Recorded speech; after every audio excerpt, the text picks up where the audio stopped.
Yes! Oh, it is. It is a Tuesday episode of Donno Daily here on the 5 Reasons Sports Network. I am Alex Donno, taking you for the next hour or so. I'm decked out in Canes gear today, my friends, because we will be having a chat later on around 3:40 p.m.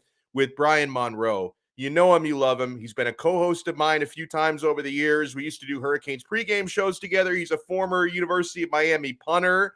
Although I got to tell you, man, I don't know too many punters, like former punters personally. Obviously, I've covered guys over the years. He is so engaged, right? And this guy, he played a little wide receiver in college as well. Like, this guy is more than your average punter, my friends. And he's got a lot of insight on the program. So Brian Monroe is going to join us at around 3:40 p.m. today. I know a lot of people will be in today for some Heat chatter. I got plenty to say on the Miami Heat, and I know that our 3:15 guest will have plenty to say about the Miami Heat, and that is Brady Hawk. Brady Hawk from the 5 Reasons Sports Network does the best tactical breakdowns you will find.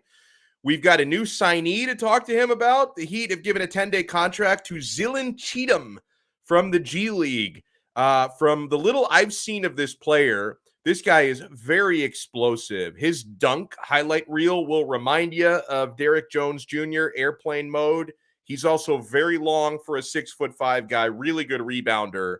So you know he's going to fit right in with the Heat culture. So the Heat have given a 10-day contract to Zillan Cheatham. We're going to talk about that with Brady Hawk. With Brady Hawk, we're also, of course, going to talk about the game tonight. Miami Heat taking on the Indiana Pacers. Now, a shorthanded Heat lost a shocker at the end of the road trip over the weekend in Detroit, a Pistons team that had gone 14 straight without a win. The Heat were the slump buster for Detroit over the weekend. Now the Heat are back home, and they still are very shorthanded, but they might be a little bit less shorthanded tonight than they were last time out, because we got some good news, potentially good news at least, on Tyler Hero. And yes, hello, Brooklyn Rob. Welcome to Mush Tuesday. I hope I don't mush anybody today, including the name I'm about to mention. The Heat got some potentially good news today on the injury list. Tyler Hero was upgraded from questionable, which is, usually around 50-50, to probable, which is usually around 80-20, 80 being in favor of playing, 20 being not. So there's a pretty good chance, I would say, by that injury designation being upgraded from questionable to probable, that we could see Tyler Hero again today against an Indiana Pacers team that the Heat were able to beat the last time they played them on the road in Indiana, 113-104, without Jimmy and Bam. In that one, Tyler Hero had a good game, not his best scoring game, but he scored 18 points, shot 7 for 16.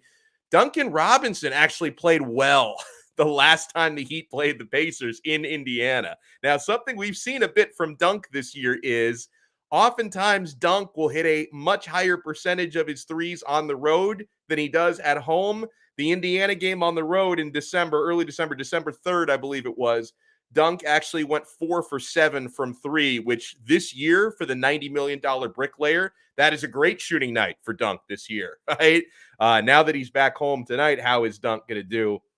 Kyle Lowry had a big offensive game the last time the Heat played the Pacers. He scored 26 points, 9 of 18 from the field. So, yeah, you're going to need all hands on deck tonight to beat an Indiana Pacers team that, you're thinking, hey, even with some key absences, no PJ Tucker tonight. Oh, and the Heat got some good news on PJ Tucker as well. I don't think he's going to go tonight, but his x-rays were negative. So it's just inflammation on the knee. It's nothing too serious. So as we've talked about, and we're going to talk about it with Brady Hawk in a little bit, if the Heat had to be without PJ for an extended period of time, that would be very problematic. Because obviously we know we have at least 3 weeks left without Bam Adebayo, if not a little bit longer.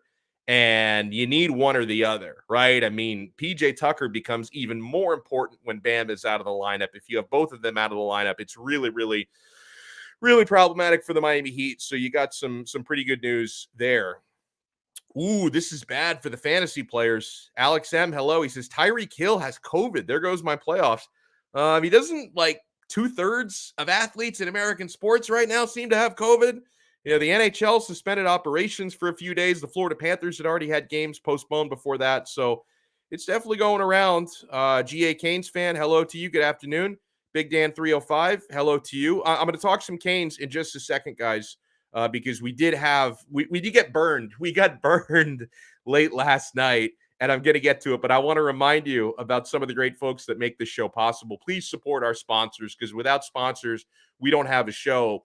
The Quarterdeck Seafood Bar and Neighborhood Grill. Make this your spot. Guys, this is such a great place to watch every Heat game, every Panthers game, every NFL game over the weekends, all the bowl games. This is such an awesome place to watch a game. They got high-def flat screen TVs covering every wall. They got 2-for-1 happy hour all day, every day. No matter what time of the day or night it is, you're knocking down 2-for-1 drinks. How good is that? The seafood is so fresh at the Quarterdeck Seafood Bar and Neighborhood Grill. The sandwiches and burgers are some of the most delicious you will find anywhere, my friend. We have watch parties. Usually about once a month, we have watch parties out at the Quarterdeck. We were out there about a week ago at the Quarterdeck Davy watching a Heat game. We had an awesome time out there watching the Heat beat the Sixers. Guys, if you want to find the location nearest to you or check their menu before you go, visit them on the web at quarterdeckrestaurants.com. The Quarterdeck, come for the food, stay for the fun. And I've been preaching the gospel of betus.com. Guys, this is the 3-decade leader. BetUS.com, it's America's favorite sports book. It's a full-service sports book. You can get action on anything, anytime, anywhere, including live betting at BetUS.com. It is available in Florida.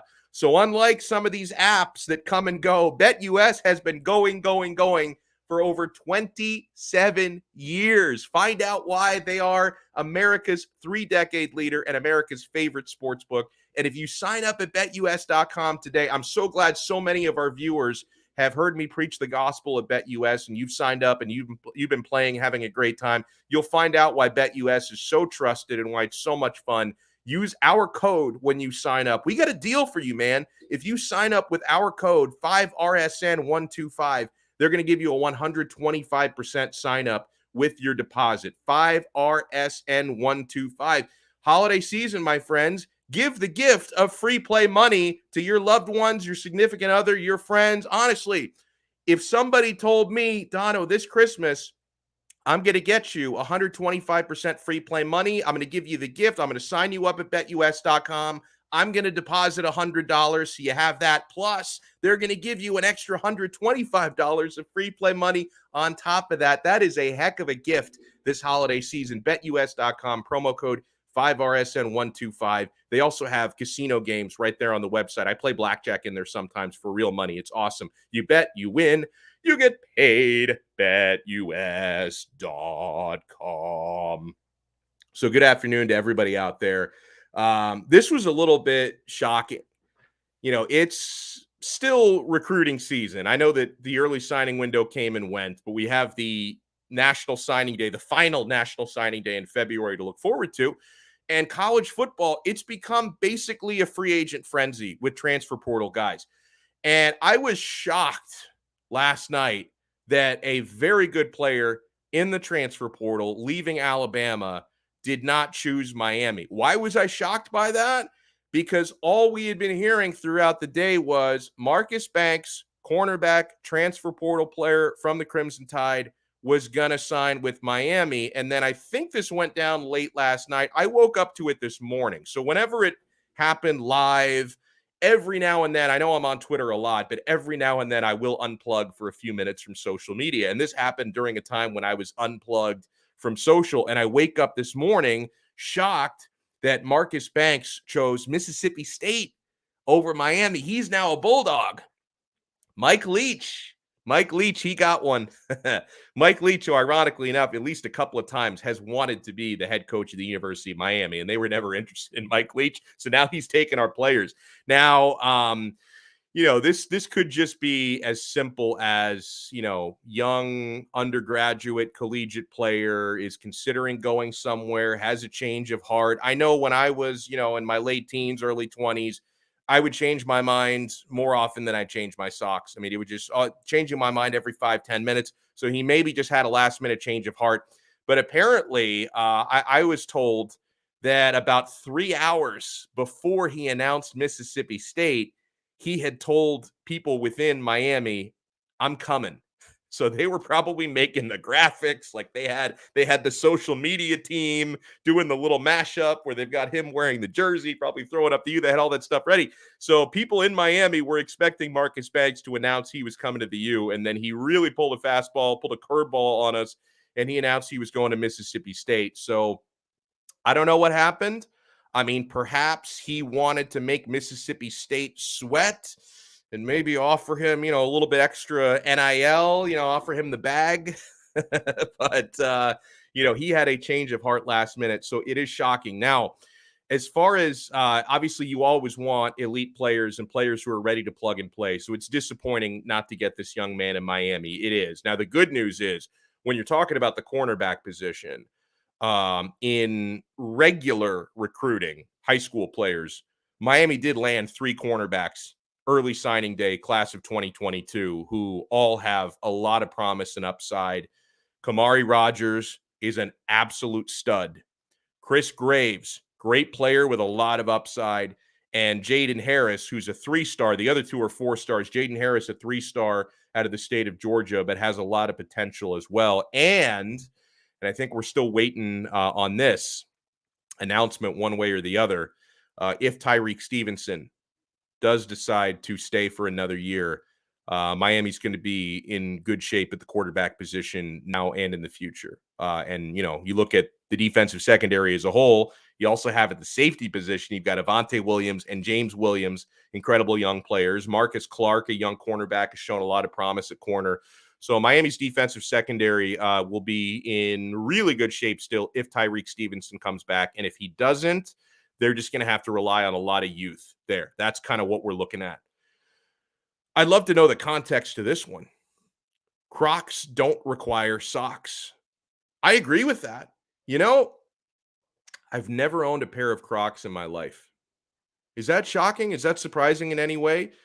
My 3-year-old has Crocs, and actually he is sometimes asked to wear them with socks, and it makes my wife very upset because she says, no Crocs with socks. I'll let the kid wear whatever he wants to. Like, express yourself. You want to wear Crocs with socks, that's fine with me. It doesn't fly with mom, though. She doesn't like that. Oh, man. Hello to Doug E. Fresh. You were not actually first. Big Dan 305 was first, but that's okay. He says, hey, am I first? I've never been first before. Well, there was that time with Cindy with the overbite and freckles, and that was a long time ago. Cindy became a woman that day is what you're saying. Good afternoon, Big Dan 305. We love you. We love all of you. So I mentioned a little bit about heat injury list today. Here's a couple things that Ira Winterman from the South Florida Sun Sentinel tweeted. The MRI on PJ Tucker's knee has come back negative. So I had said incorrectly X-ray. It was actually an MRI, so forgive me for that. I should actually know the difference. I do know the difference, but I should be more careful with that terminology because my wife works in that field. She is a sonographer. She does ultrasounds. So you would think somebody who has like a family member who's in that biz would know the difference in talking about X-ray versus MRI versus ultrasound versus CT. But no, it was an MRI to PJ Tucker's knee that came back negative, just nerve inflammation. That's good news for the long term. So here are the players that are out Tuesday versus the Pacers tonight at FTX Arena. Bam Adebayo, we know that one, out with the thumb. Jimmy Butler still out with the tailbone. Got to put some more meat on that booty so you can avoid these injuries. PJ Tucker out with the leg, but as we mentioned, short-term bearish, long-term bullish because it's not a serious injury, thank God. Caleb Martin still in the protocols. You would never have thought like 2-3 weeks ago that we would this badly need, a two-way guy that, oh my God, Caleb Martin can't play. Oh no, this is awful. But he's played so well, and the Heat have had so many other injuries and issues that Caleb Martin, who right before he went into the protocols had the game of his life. He had that 28-point game, and then boom, Omicron, you're done for a while. That's unfortunate. Markieff Morris is still out with the neck. How many games is that now?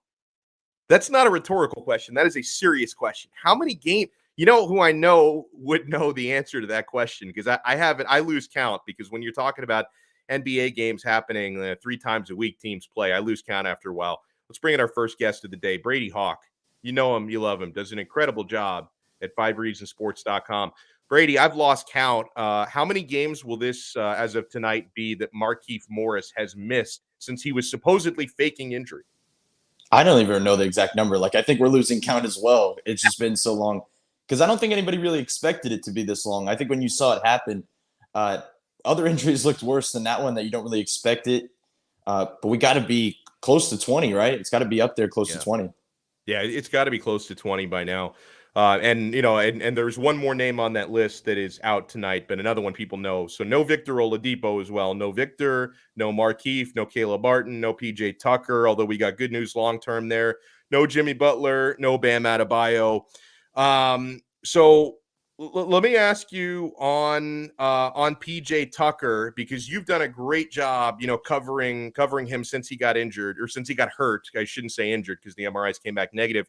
Just how can you describe, Brady, to our viewers, how important PJ Tucker is to this team, specifically when Bam Adebayo is out? Because when Bam is out, PJ becomes even more essential. Yeah, there's nobody that can really in this league can do the things Bam Adebayo does. The closest one to it on this Heat team is PJ Tucker, and there's nobody else that can even almost emulate the things he does. Defensively, we already know the things he does. You know that he gives you a switching element, that if you take Dedmon out and put a KZ in, you can go total switching. You can play him up on bigs, and he can kind of survive, even though when he's basically 6'5", and he can guard 7-footers. But offensively, stepping up as a playmaker is something we haven't seen him do basically in his whole entire career at this level right now that he's doing it. He's basically playmaking from the wing every single play. They were doing a lot of mid-post stuff, as I talked about, and they kind of went to the wing now, and everything is worked through him, through back cuts, when the ball's not in Kyle Lowry's hands. So it kind of just transformed. And I was looking at some of the numbers today because it was talking about how nobody could step up into the PJ role. And the starting lineup that's been rolling out with Lowry, Gabe Vincent, PJ, Duncan, and Dedmon has like a 116 offensive rating and like an 89 defensive rating. And when you switch out PJ and KZ Okpala, it goes to a 106 offensive rating and 106 defensive rating. Like, the numbers go off the charts just by switching those two players. And KZ's been serviceable. Like, it's not like KZ's been awful and that's the reason. It just shows how much things change when you have that base in your offense where not everything's perimeter play and not everything's worked through KZ just trying to find himself out there. So PJ's important to this team. It's good that it's not long-term, but for now, even if you're getting Tyler Hero back tonight, it's going to be tough to operate offensively. Well, and you hit on it right there. I saw the good news that Tyler Hero, his status has been upgraded from questionable to probable. And just in layman's terms, like, you kind of consider questionable to be roughly 50-50, probable maybe 80-20. So are you expecting Hero to go tonight? Yeah, Spoelstra talked about it before the Detroit game where he was questionable, and he even said, like, the coaches are going to make the decision. It feels like Hero was pretty close even in that Detroit game.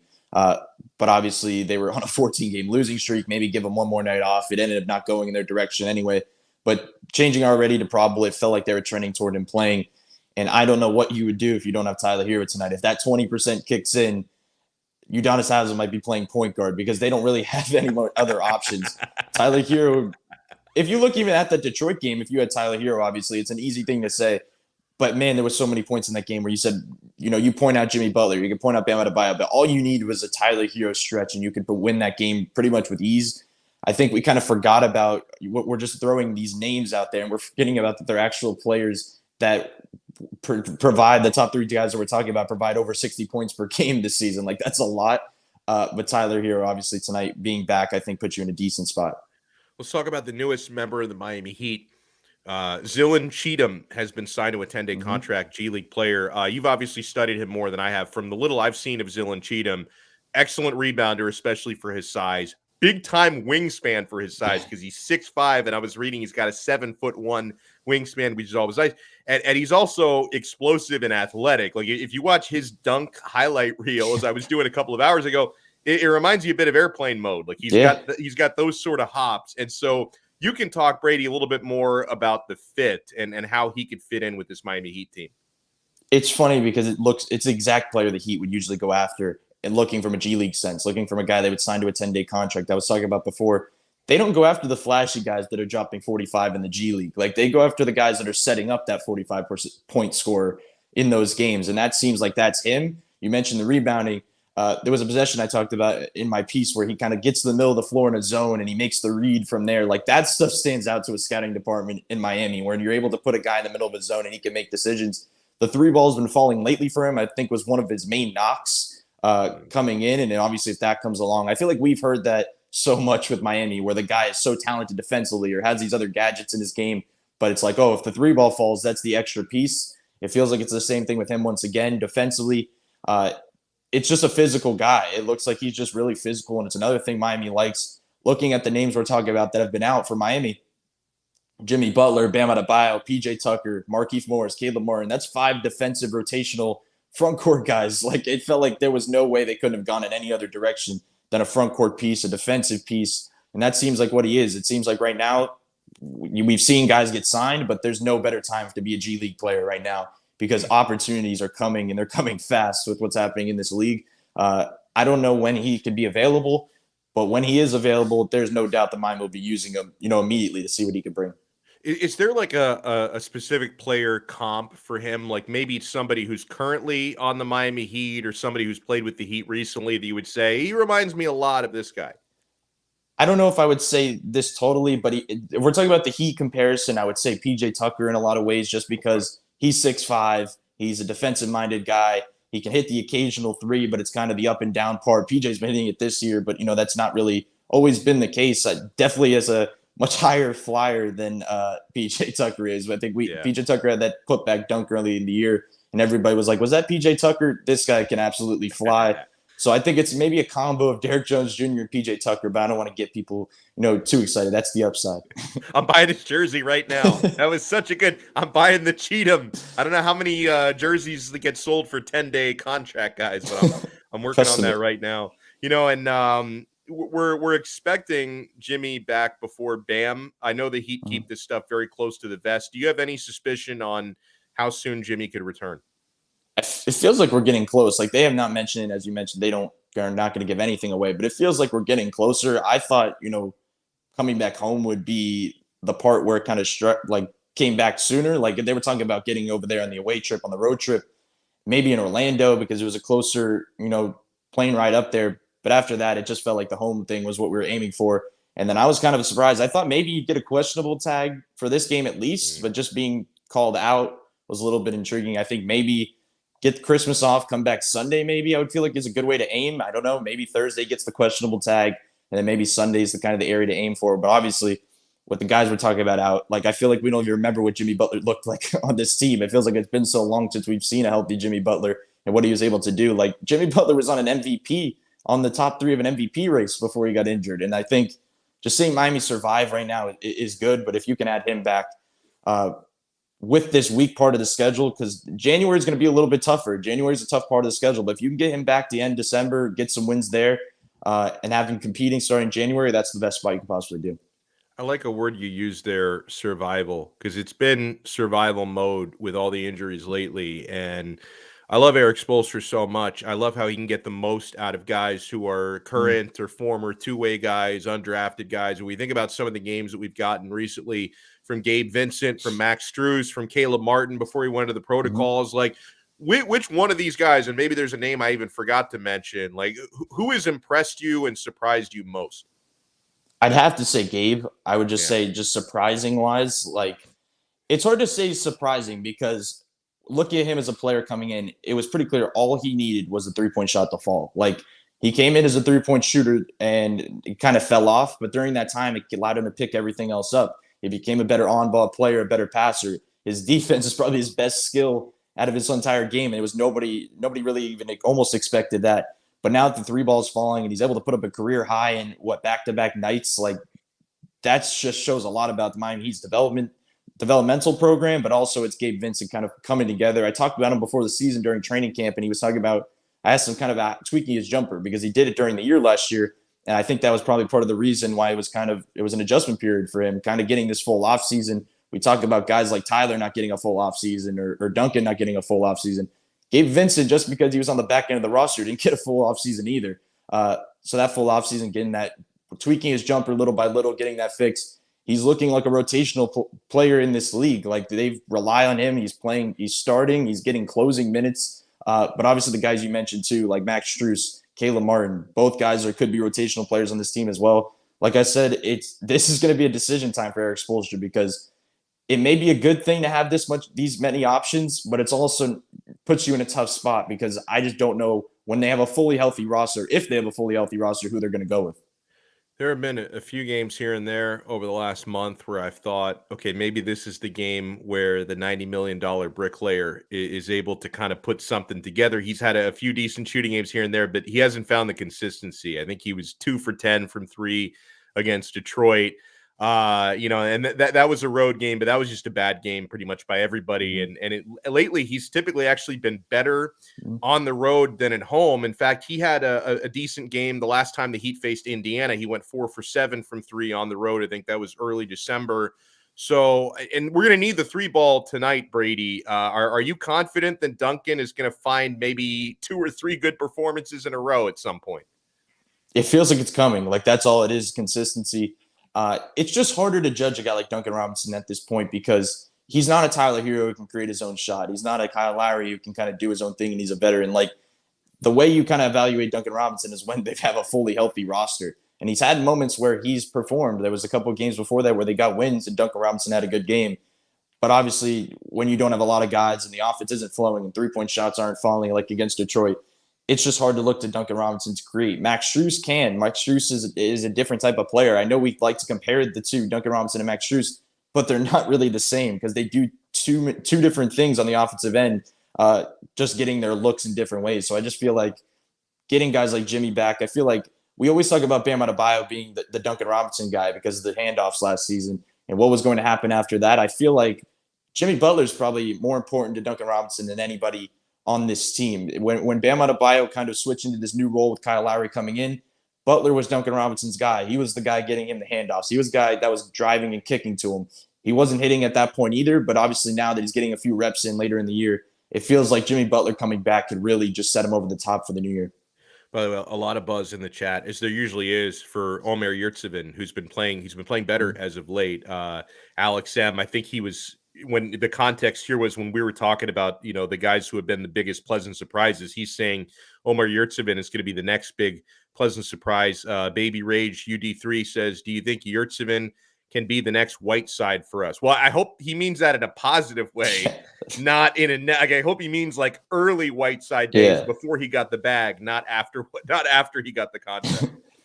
Yeah, the last game was probably one of his hardest. It looked like it was just one of those games where he's adjusting as well. He's had good games before that Detroit game. Like I said, I feel like defensively he gets viewed in different ways, but he's altered a lot of shots against these teams. When guys are driving, he's not the best defender. He's still trying to figure it out. It's a totally different game than what he's used to.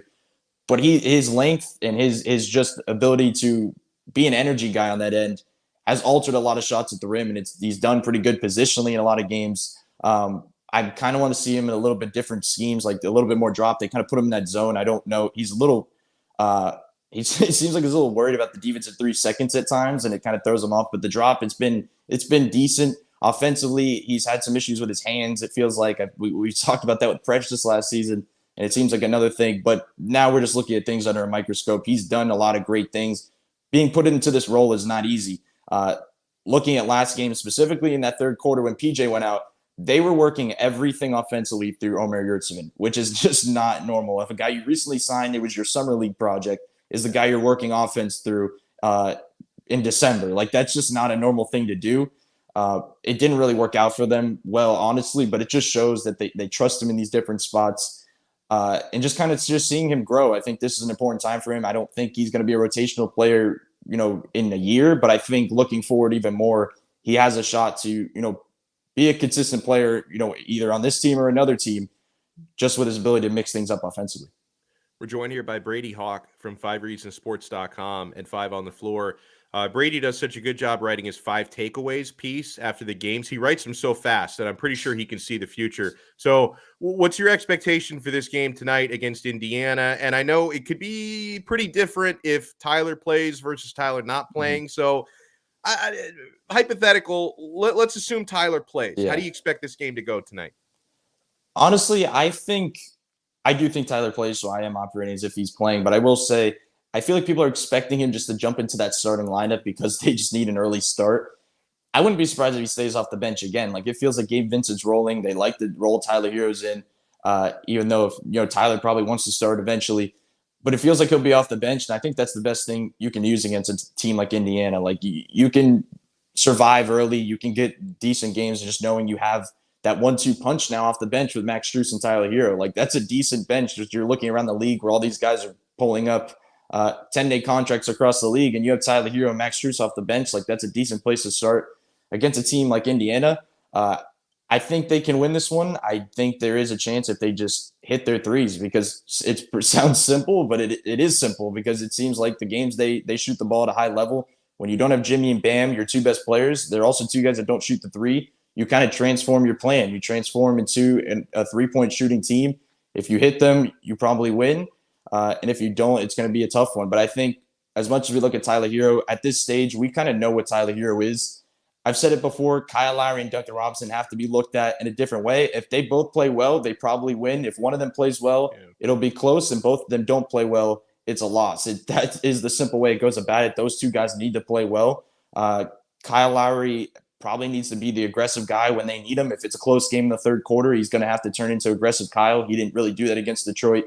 And then obviously Duncan Robinson shooting the ball. I'm interested to see Tyler Hero and Duncan Robinson play together, just because it hasn't looked great up to this point, but they're kind of forced into it, because when you're two of the 8-9 available players on a team, you have to be in those lineups together. Brady, I know we'll be able to read your 5 takeaways tonight after the game. When else can we read and even hear you? Are you doing 5 on the floor tonight as well? Yeah, I'm not sure yet, but either 5 on the floor, a film breakdown after the game on either some of the players that played well or didn't play well, and then obviously the 5 takeaways. And then on Twitter at Brady Hawk 305. Make sure you follow him there because he posts a lot of those breakdowns on Twitter as well. It's a great place to see all of his work. Brady, thank you so much, man. Enjoy the game tonight and enjoy your holiday season, by the way. Oh, and actually, before we let you run, Brooklyn Rob comments, Brady wins for best haircut at 5 Reasons Sports. So congratulations for that, sir. Wow, I'm honored. Thank you very much. I don't know. You have a hat on. I was going to say maybe you win. I don't know if. No, I lost my hair a long time ago. Oh, okay. I don't know. I'll give it to you. I like it. I win for cheapest haircut at 5 Reasons Sports because I just stand in front of a mirror and shave it every few weeks. Well, hey, you save money. Maybe you win. You should win the award. Exactly, and I save money on shampoo as well. It's a win-win. All right, thank you for having me on. You got it, my friend. Love it. Always love talking with Brady Hawk here for the 5 Reasons Sports Network. We are going to be talking in about 7 minutes with Miami Hurricanes former player, but once a Cane, always a Cane. So he is a Miami Hurricane forever. Brian Monroe is going to join us in a little bit. I want to remind you guys about one of our great partners here on Donno Daily on the 5 Reasons Sports Network, BlockFi. You guys can be making passive income with BlockFi. I know a lot of people who watch this are into crypto already. Maybe you're not into it yet, but you've heard a lot about crypto. Should I buy Bitcoin, Ethereum? What about these hot altcoins, Shiba Inu? Everybody's making so much money on crypto.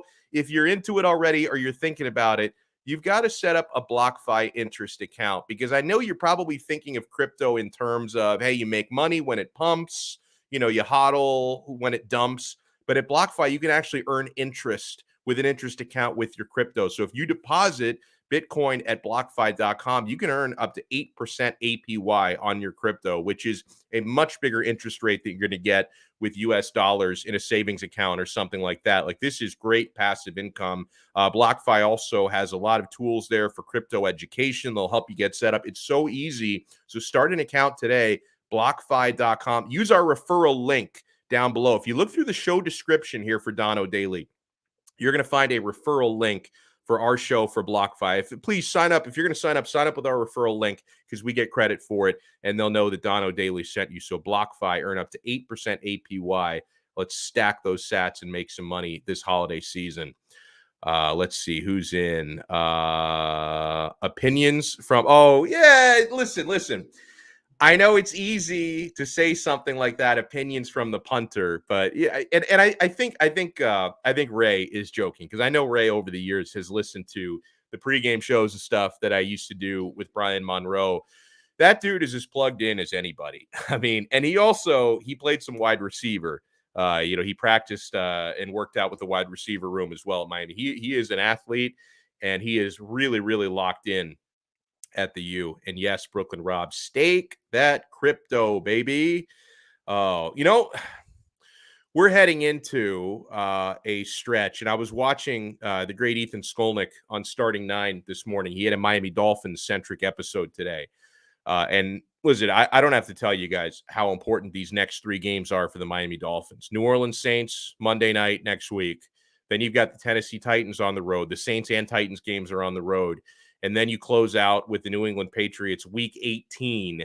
Now, in all likelihood, the Dolphins are going to have to win all, not 1, not 2. They're going to have to win all of these upcoming games in order to even have a prayer to get into the playoffs. I think if they win out, they're in pretty good shape. The percentages are on their side if they win out. If they lose even one of the next 3 games, good job, good effort.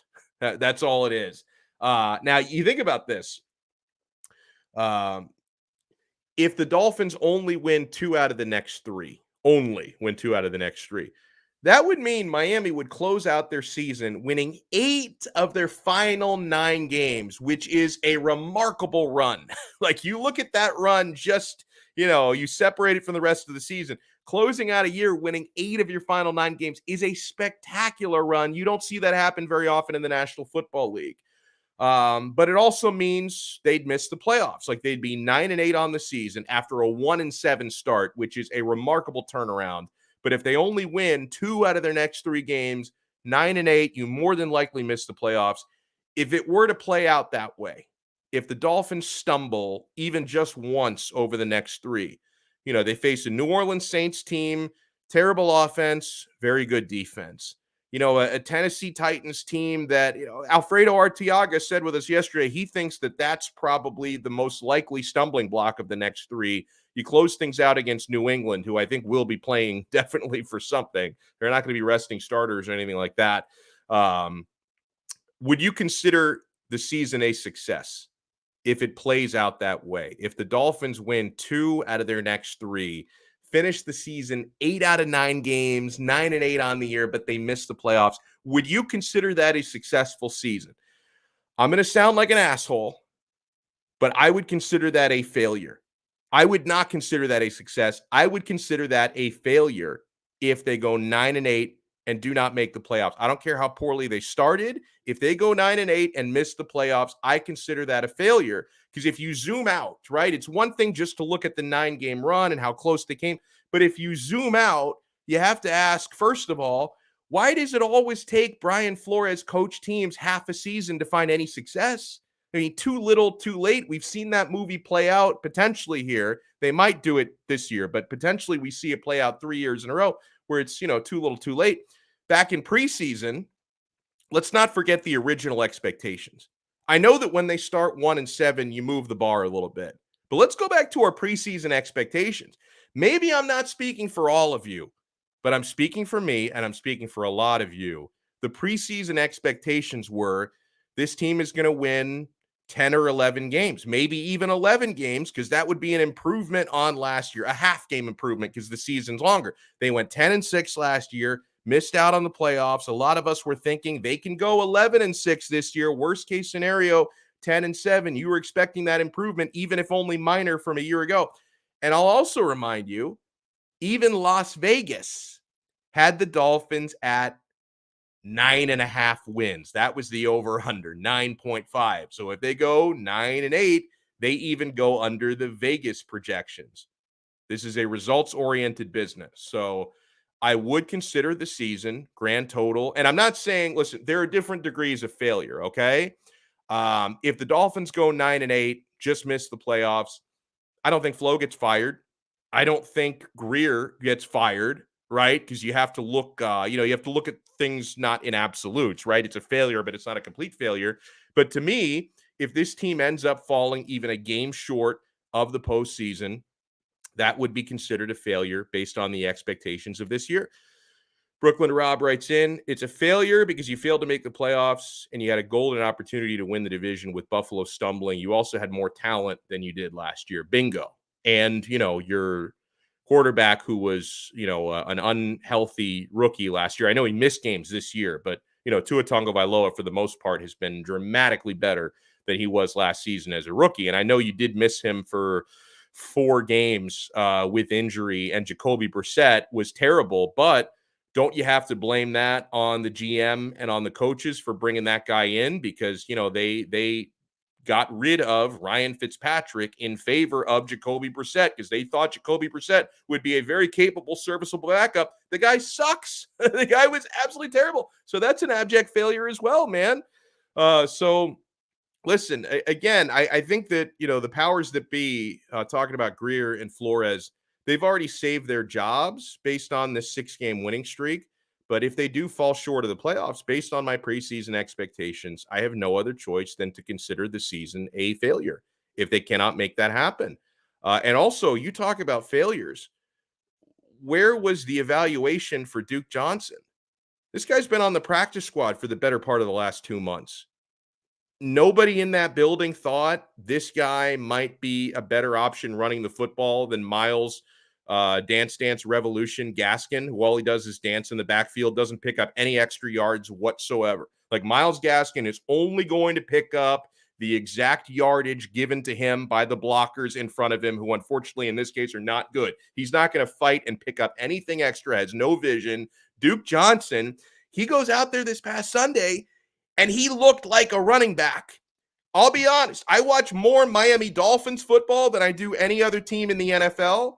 And watching what Duke Johnson did this past week, I don't know if he can replicate it every single week. If he could, he probably wouldn't have bounced around so many teams at this point.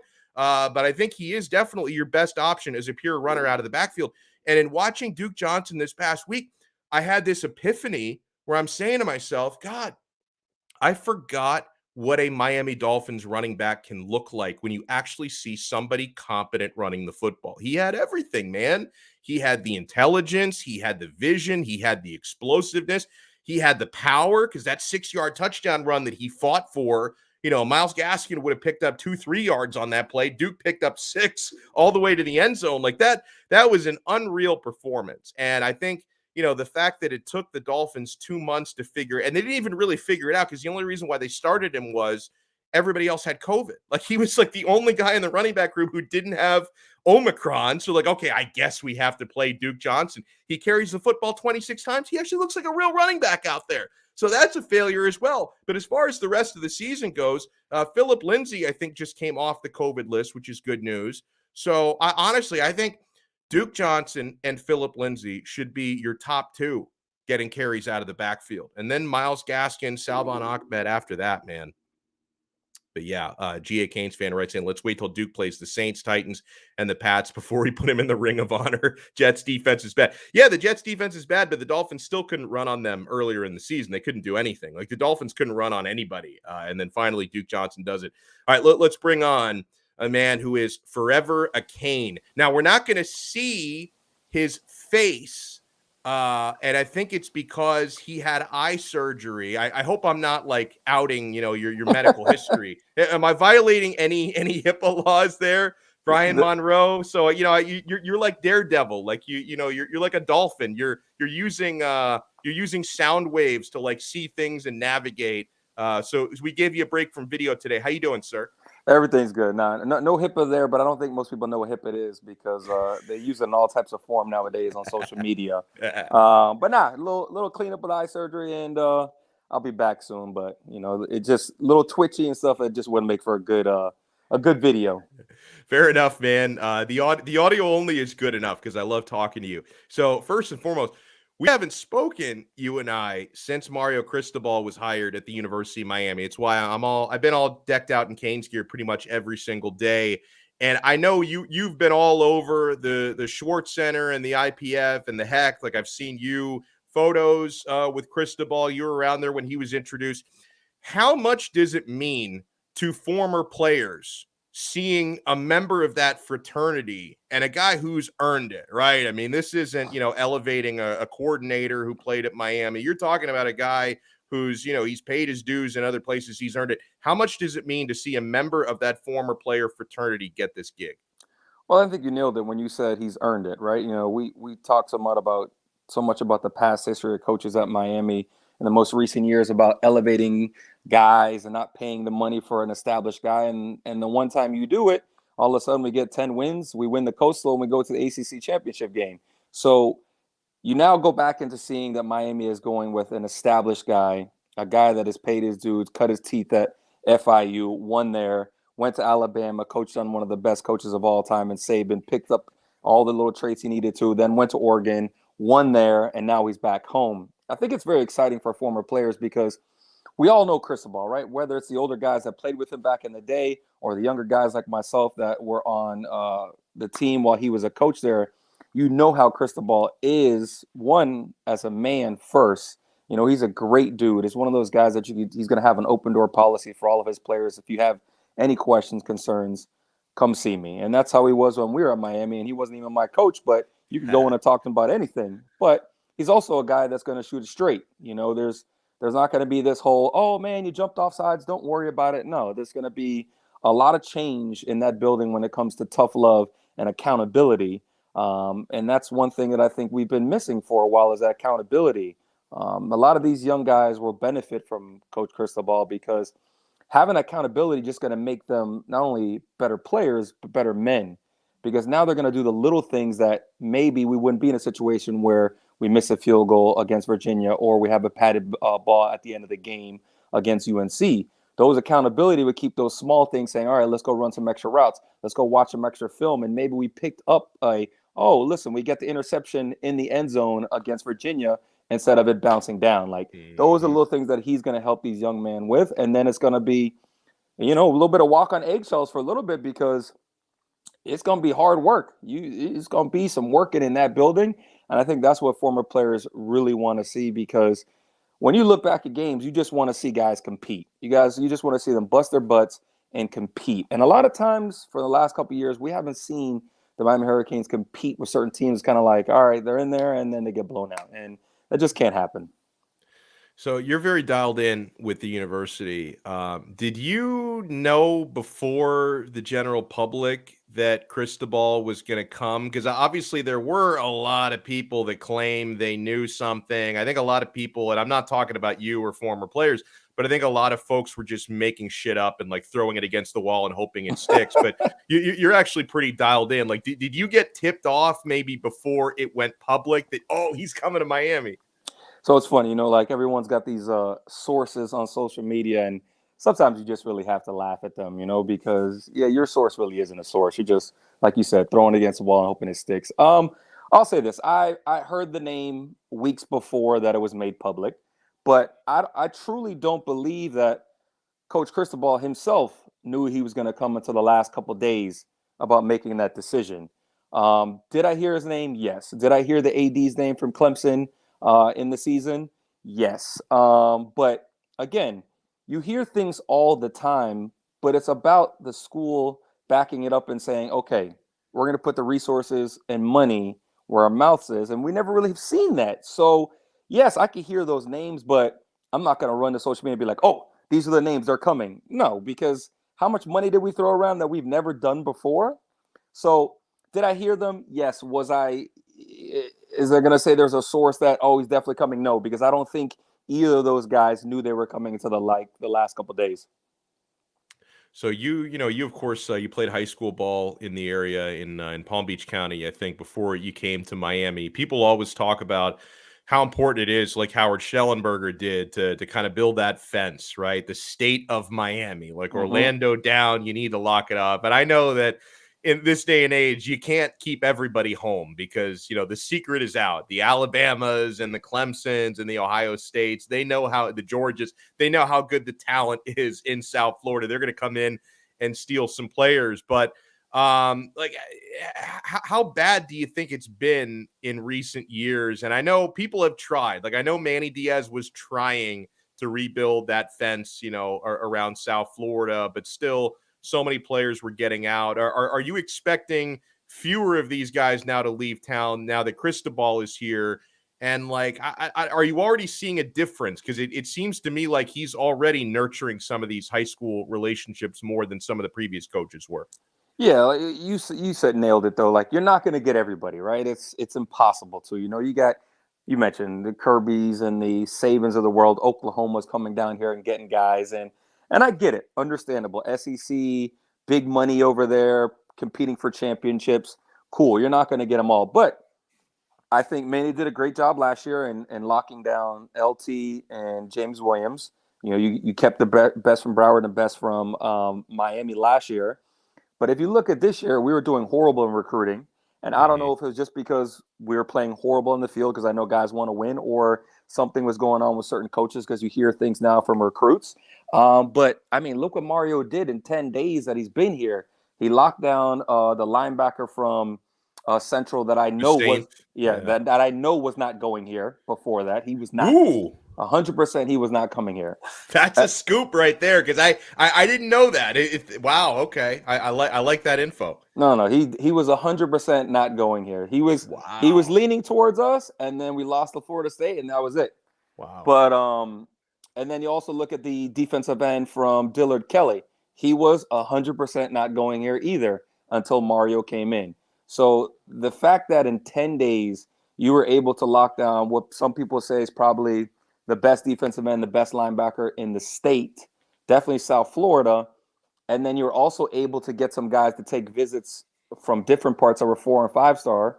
I mean, listen, if he's able to somehow pull out the defensive end from Pace in February, and then forget about it. Them other coaches better watch out. Shamar Stewart, right? Yeah, them other coaches better watch out. Now, it's just going to be a battle, you know, and that's the one good thing that you know about Cristobal. He's a tireless recruiter. He's going to be the guy that leads it, not, you know, an assistant coach or whatever. No, he's going to be the guy that sits in your parents' living room and telling you why you should come to Miami. Not, oh, here's my lead recruiter. And I think that's why he does such a great job with recruits. I mean, you look at Oregon. Oregon's a harder place to get guys to go to because of location, but he was able to go into California and get the number one player, the number one defensive end that's probably going to be a top 2, top 3 pick in Thibodeau. He was able to get Justin Flo, who we wanted as a linebacker. He was also able to get Sewell, another linebacker that was number 1. Now imagine him in Miami. What we have, obviously a little bit different than Oregon, is yes, they have the little fancy toys in the weight room and Mr. Nike himself. But, you know, we have tradition. We have Miami, the city. We have all of that good stuff. And we'll start getting some fancy toys as well. But to say you can now recruit in the backyard of the most talent-rich area in the country, yeah, Cristobal is definitely going to excel in that area. And you see the hate coming back, right? And knowing you, I'm sure you love it as much as I do, where it's like for a couple of weeks, when you heard the Cristobal chatter and the Dan Radakovich chatter, the narrative was, oh, what kind of idiots actually think Miami can do that? Are you kidding me? Miami's broke. It's a circus. Nobody wants to go there. And then they get their top target at coach and their top target at AD. And then the narrative changes to, oh, well, look at how badly they treated Manny Diaz. They should be ashamed of themselves. Like, I love this hate, Brian. I just don't get it, because if you listen to the other, you know, fans, we haven't been relevant in 20 years. So why do you guys like sliding our DM so much? If we suck so bad, you know, you can't catch up to us in national championship in 20 years. You can't catch up to us in NFL talent. Yeah, okay, here, throw out the whole you haven't won an ACC championship. Woohoo! Great. Hey, Florida, took you like 60-something years to get into the SEC and won a championship. And it means we got a lot of time to go. But it's hate because they know that if Miami does turn it around, it's going to be worse for them. And, you know, when it comes down to it, there's a couple programs that make college football great when they're good.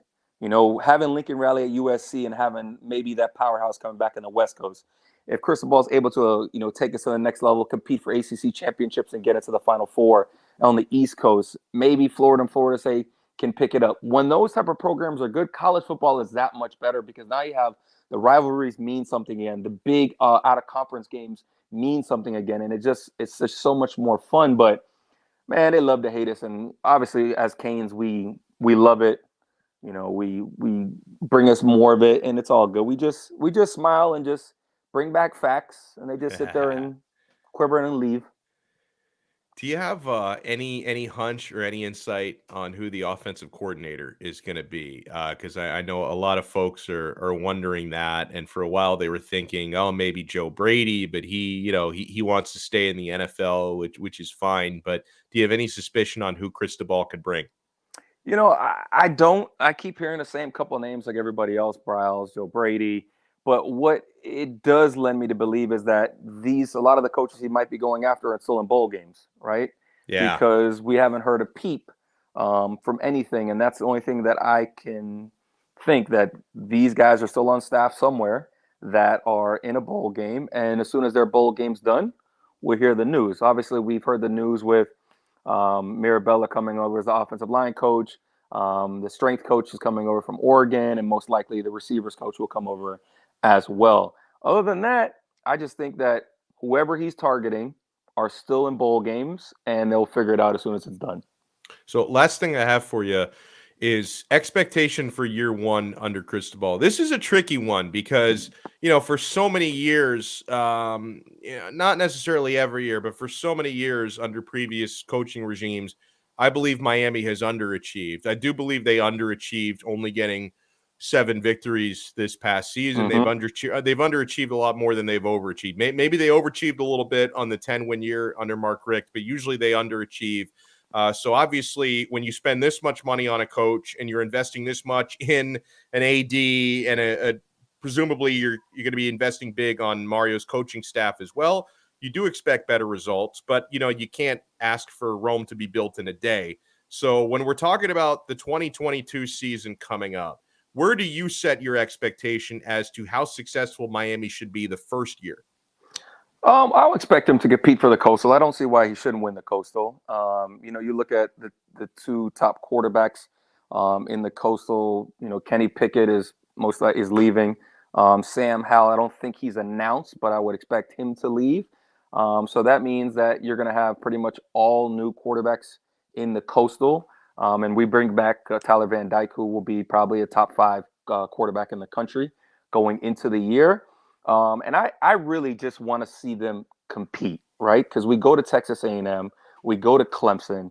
I just want to see them go into those 2 games and really compete because, obviously Texas A&M with Jimbo's been able to do recruiting-wise. The dudes that he'd bring in there is just ridiculous. So I want to see them go compete. And then also Clemson, they've been the cream of the crop. Yes, they had a down year, which would have been, a 3-loss year last year or this year. So go up to Clemson, compete, show that you can hang, win the Coastal, and then whoever you play in the ACC, make it a game. I think that's the first step. Short term, compete, because we don't compete with the big dogs when we play them.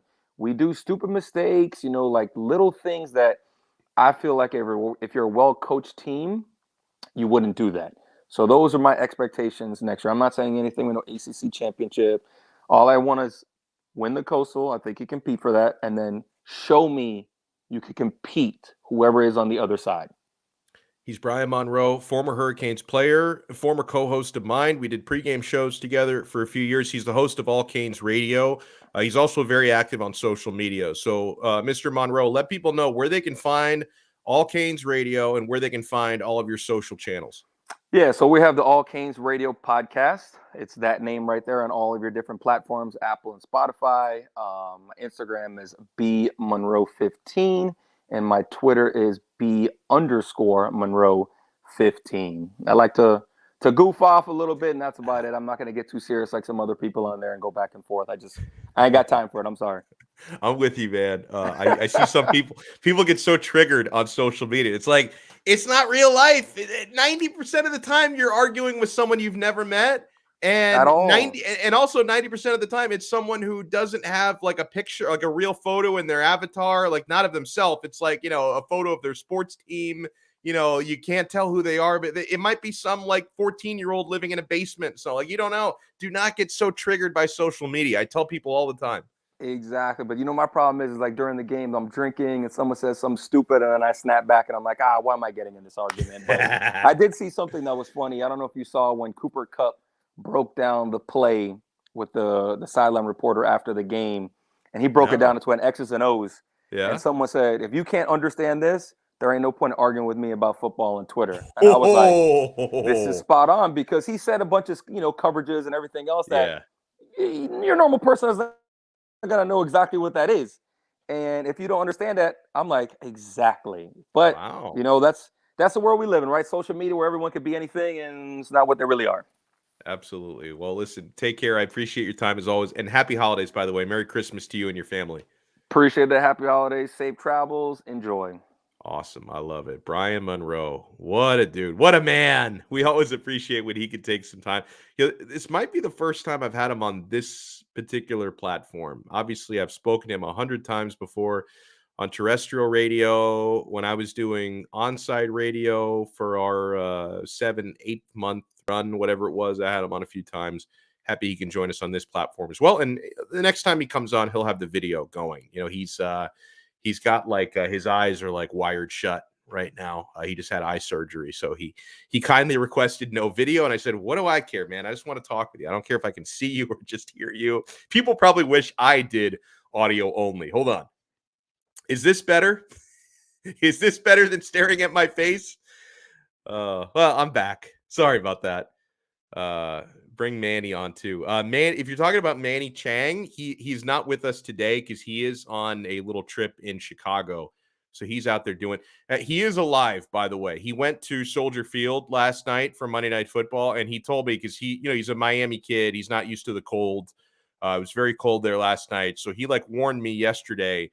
He said, if you don't hear from me this morning, I probably froze to death like Leonardo DiCaprio at the end of Titanic.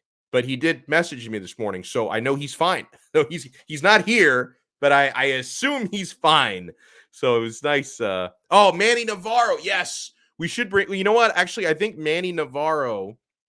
I think he has an exclusive deal with another channel. I think that's why you only see him on one or two places or one place. I think he has an exclusive. Otherwise, I've known Manny for years. I'd love to bring him on, but people start to sign these exclusives. I need to start signing some exclusive. Like who should I lock up to an exclusive deal? If you guys know anybody who runs a business and they want to throw some sponsorship money at us, and that way we can have exclusive guests that we bring on and we lock up so no one else can bring them on.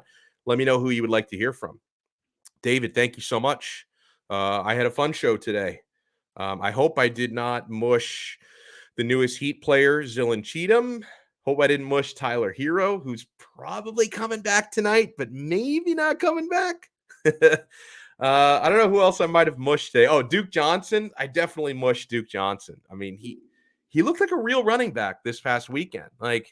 Obviously 107 rushing yards. That's not like the type of game you're like, oh my God, it's the greatest game ever. But he had so many big runs, and he actually picked up, whether it be through his vision, his cuts, and sometimes just brute strength, he picked up extra yardage that just other running backs on the Miami Dolphins roster do not get you. They only take what is given. Duke Johnson takes more. You offer him a finger, he takes the whole arm, right? Myles Gaskin, you offer him a finger, he takes just the fingertip. Okay, so that was really impressive. Oh, God. I mushed Will Fuller hard. I mean, he's out for the rest of the year. That is the most severe finger injury I've ever heard of. And I know fingers are important for wide receivers. I get that. But, I mean, what was it, like a 3-week timetable, and it ended up being a 15-week injury? It's crazy. I think there's more to that story. If we knew the truth about why Will Fuller isn't playing, I think there's more to that than a finger injury. They say he suffered a setback. I don't know. I think that he doesn't want to be here. One of the predominant theories going out there, and I could see this being true because I'm telling you, we talked about this a lot a couple of months ago. A lot of folks really thought Deshaun Watson was going to get traded here. Didn't end up happening at the deadline, but there was a lot going on there behind the scenes, even before the season started. And I think that Will Fuller's expectation was, I'm going to be catching balls from my pal Deshaun Watson at Miami. And when that didn't materialize, I think that changed his outlook about being here. Devin Jordan says, Donno, you got to say my favorite of that Jets-Dolphins game was Tua trucking a Jets player. Absolutely, Devin. Absolutely.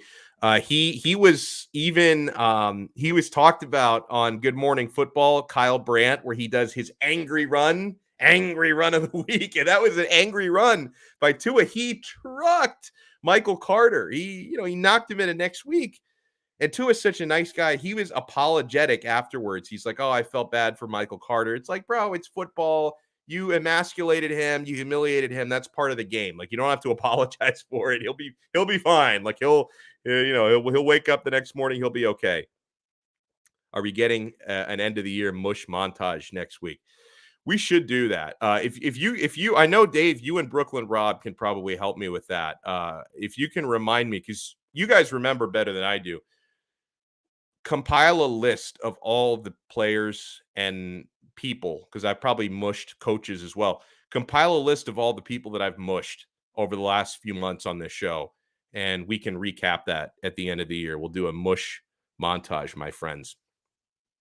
Before we wrap it up, guys and girls, I want to remind you to please support our sponsors. We talked about BlockFi, where you can get 8% APY on your crypto, stake your crypto, earn passive income. We include a referral link in the show description down below. So scroll down, click our referral link. Please sign up through our link. That way we get credit for it. If you're into crypto or you want to get into crypto, BlockFi is a great place to get started, and you can earn passive income, 8% APY on your crypto. How good is that, my friends? Make sure you're supporting the official sports bar of Donno Daily, and that is the Quarterdeck Seafood Bar and Neighborhood Grill. Guys, the Quarterdeck, I've been going to the Quarterdeck for over a decade. The Quarterdeck has been working with me on shows for almost a full, I think we might have just passed the 10-year anniversary. They're like a member of my family. I mean, the people at the Quarterdeck, they have been feeding me, taking care of me, boozing me up for over 10 years. I love the Quarterdeck Seafood Bar and Neighborhood Grill. It's a great place to hang out. Whether you're there, for lunchtime, and there's not a whole lot of live sports going on, it's a wonderful place to eat and drink and make friends. And then if you go there evening time or on a Saturday or Sunday when there's football being played, oh, you're going to have such a good time watching the games on the big screens. 2-for-1 happy hour all day, every day. The food is delicious, guys. The jerk chicken sandwich, one of the newer items on the menu, make sure you try it. It's really spicy and really good.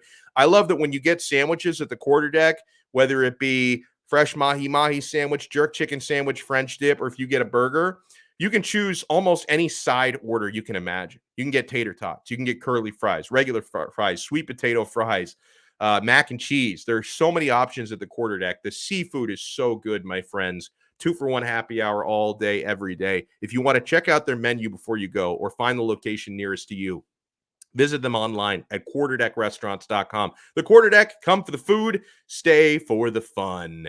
And stay for the fun at betus.com, America's favorite sports book, the 3-decade leader. Guys, this is a full-service sports book with live betting, by the way. You can bet before the game, you can bet during the game. You can't bet after the game. The results are final, but you can bet before the game and during the game. They have an online casino. You can play blackjack, slots, all sorts of games on there. It's like having Las Vegas in your pocket. And yes, BetUS is available in Florida. You can play from Florida. And we have the best bonus in the industry for you. Sign up with our code 5RSN125. Sign up with our code 5RSN125 when you make your deposit, and they're going to give you a 125% sign-up bonus. If you deposit $100, they give you $125 of free play money on top of your deposit. If you deposit $1,000, they'll give you $1,250 on top of your deposit. It is so good, my friends. It is not too good to be true, because it is true, but it is so good. The bonuses at betus.com. You bet, you win, you get paid. betus.com. Let's go through some shout outs before we wrap it up. Xavier McDaniels, thank you so much. Referral link, Miami Heat win tonight in overtime. Wow. So they're going to win. Are you from the future, Xavier? Like, have you already seen Heat versus Pacers? Are you in a different time? Like, maybe he's in Australia where it's already Wednesday, and so he's seen the Heat game already. That's a good referral link. David, thank you so much for tuning in. And yeah, we're going to work on that montage. Devin Jordan, my dude. Donno, you got to. Oh yeah, we already talked about that. The Tua truck stick. That was awesome.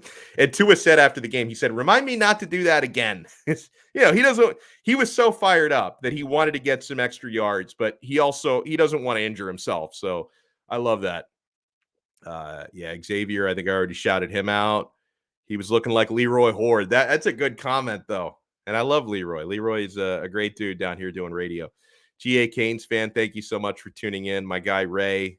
Oh, by the way, there's a dude in the chat, and honestly, I don't know if what he said is true or untrue because I haven't seen the movie yet. But there's a dude in the chat. I've never banned anyone from the chat before, but my guy Gru, he's spoiling Spider-Man in the chat. Maybe most of you have seen it already because I'm probably the only person in America who's not seen the new Spider-Man movie yet. There's a guy in the chat who's like spoiling an important plot point in the movie. And I can't tell if he's for real or if he's BSing us. But I mean, come on, man. I haven't seen the movie yet. I read your comment like by accident. Like if you had told me, hey, I'm about to spoil Spider-Man, please click for more. I would not have clicked for more. But the message just popped up. I just saw it there. I don't want it to be spoiled. I haven't seen the movie yet. So please, no more of that. I will give you one warning, sir. I will. GA Kane fan says to ban him. Here's the thing. I am a compassionate individual. I will give him one more chance. If you spoil anything, like if you spoil the new Matrix movie, I think it comes out tomorrow. If you spoil that, you're banned for life. I'll let you slide on this one because I'm not even sure if what you said is true or not. I will let it slide, but you get one strike. Once, if you do it again, I guess 2 strikes because you have 1 strike already. If you do it again, you're out. Brooklyn Rob, thank you so much for tuning in. Doug E. Fresh, thank you. Always nice seeing you in the chat. Yeah, this was his expectation for the Dolphins. Playoffs, division champ, 11 games. I think I had them winning 11. I think that was my preseason pick. I know I made my preseason pick either here. I probably made it here at 5 Reasons Sports, and I'm almost positive 11 wins is what I said. So they're already going to fall short of that. They can still make the playoffs, but if they lose one more game, they likely will not. Baby Rage, thank you so much for tuning in. Alex M says trade Duncan Robinson for some breakfast biscuits and a chicken tender pub sub. I don't think Publix is making that deal. Like Publix is like, wait, hold on. We're giving you our most delicious item, the chicken tender sub, and all you're giving us back is a guy who can't hit threes. Who says no? Publix says no. Let's see who else. It's always challenging to throw out the shout outs because when I'm scrolling through the messages, a lot of the same people are talking, and I want to bring in some new folks who haven't. That might be Big Dan 305. Big Dan, good afternoon, Big Dan. All right, huge shout out to everybody who made a comment. Please don't spoil any movies for us. Yeah, Devin Jordan hasn't seen the movie yet either. And honestly, I was going to see it soon, but now that you spoiled it, I don't know if I have to see it. Like, I think I might be good now. All right, we'll talk to you guys again tomorrow. Now, I will be, I'm sure I'll be fine, but I'm getting my my booster tomorrow about 2 hours before the show is going to start. But I'm a positive thinker. Mind over matter. And I had 0 side effects for the first jab, 0 side effects for the second jab. I am going to kick the third jab's ass. I will not have any sort of side effects. So I'm expecting to be here tomorrow, normal time, 3 p.m. for another episode of Donno Daily on the 5 Reasons Sports Network. Ciao.